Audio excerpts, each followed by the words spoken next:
You've had a good introduction to this unit so far. I'm coming to you today because I've gotten some emails and I want to make some clarifications and make some notations that I may not have made in the initial video. Okay?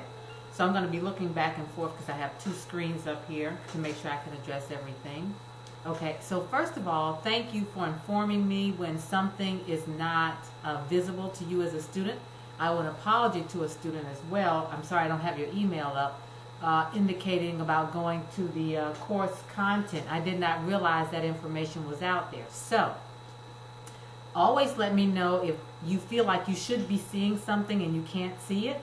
What happened this previous week was we just had some glitches in the system, and whatever I posted when I was on campus was not apparent to you all. So thank you for letting me know that. I won't ever take anything off when you can't access the information appropriately. But also note that when you can't access information and it's not something that I have done myself, that the Blackboard content folks that I've put in your, I think it's under course information, that's who you should contact, because I don't have any technical ability to be able to help you with issues that you might have, okay? Let me see. Also, announcements. So whenever I send you something in email and it's like through an announcement, please go to Blackboard. Most of the time I will remember to put that in the announcement, but everything that I put on the announcement in Blackboard does not show up in your email, okay? So it's always the safest and wisest thing to go out to Blackboard to make sure that you can see that information, okay? What you first had there was the introductions, and thank you all so much for introducing yourselves. I see your time schedules are all over the place, so that may make it more difficult for us to do anything on Blackboard Collab. If you all aren't familiar, that's kind of like a live session. I usually don't use that for anything of vital importance. It's mostly if something tremendous happens in our society and we want to get together to discuss it. But if we do that and you're not able to be on live with us, it will be posted, so you can always go back and review, okay? When you're posting information, just a heads up. I saw a student in One Stop this week, a little uncertain about the online environment, so I'm going to give that information to you again. The best thing that you can do is to schedule yourself for a convenient class time, okay? The reason why you don't see all of the assignments listed is because after you've completed your chapter or in the middle of your completion of your chapter, I will assign something regarding your chapter. I don't teach the same way that anyone else teaches, and that is the same for them. So you may be accustomed to one particular way of being educated online. I have my preference as a professor. Thank you all for letting me know what your preference is, but it's my way this time. So that will keep you in tune. I find that is better for students because it keeps them constantly engaging, and that way they're more apt not to forget to come back. Sometimes I've had students try to do the assignments ahead of time, but of course they're not open for you to be able to link on, and then they forget. And they have not put it out there. They want to send it to me in email, and that doesn't work. However, the best thing you can do is to assign a course time for yourself to be able to go back and check several times a week. Make sure that you're staying on top of information. I won't always do videos, but I'll always put something out there for you to be able to gauge along with reading your chapter. Most of your responses and assignments in your chapter will be something that you can do as current events, because this is social welfare policy.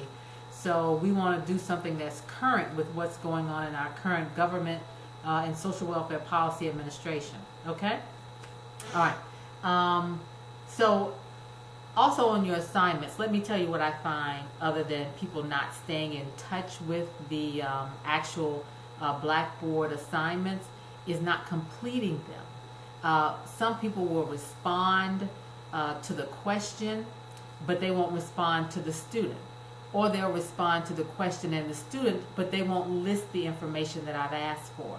So whatever I've asked for, complete that in completion. That means all of the steps. I'm not grading you per the assignment unless I specifically say that. I am giving you points, and those points will be beneficial to you being successful in the class. I'm expecting that all assignments are complete. When you don't complete an assignment, it counts against you. When you don't complete something that's graded, that's a 0, okay? Let me see. I don't do any group work unless we come across a current event that needs group work. Because of your diversified schedules, that's the exact reason why I stopped doing group work. So you will be solely responsible for the grade that you receive, and I know that you all are going to do absolutely well. Initially, I had out there that there were 4 PowerPoints that you were supposed to read. There are actually 3. 2 of them are duplicates, the social justice. And the social justice just kind of gives you an overview of how we're approaching our governmental system in order to make some decisions, okay? You have 2 out there for Chapter 1, myself and Dr. Ted Burke, who was a guru in social welfare policy for the F. Armstrong School of Social Work. And I thought it'd just be nice to give him some attention. He is now retired. But if you read your textbook, that's going to be where your exams come from, okay? I'm taking everything from the textbook. The only difficulty you may perceive to have is that it is a time test when you are examined, okay? It's just like being in the classroom for an hour or an hour and a half. We're going to do the very same thing on the exams. So always email me. Thank you so much for those of you who have taken the time out to email me already. Another thing, thank you, Tiffany, because she reminded me of my office hours that are listed on the syllabus. You need to email me for office hours. I'm unable to go into the building right now. If you can hear it, I sound bassy. Just had an allergic reaction to the air in the new Brown Hall. So I am keeping my office hours either in the Nursing General Ed building or in the library. And so if you email me, I will meet you according to your schedule, okay? And thank you so much. Let me know if this information helped you or not. Remember that you can always go to Chocolate Cake in your raindrops so that you can communicate with one another. But do know that I am paying attention and do not be hesitant or concerned about not being successful. Put in the work and the effort and keep in contact with me and you will be successful. Okay? Have a great day. I'll be putting your assignment out there sometime soon for Chapter 1. Thanks.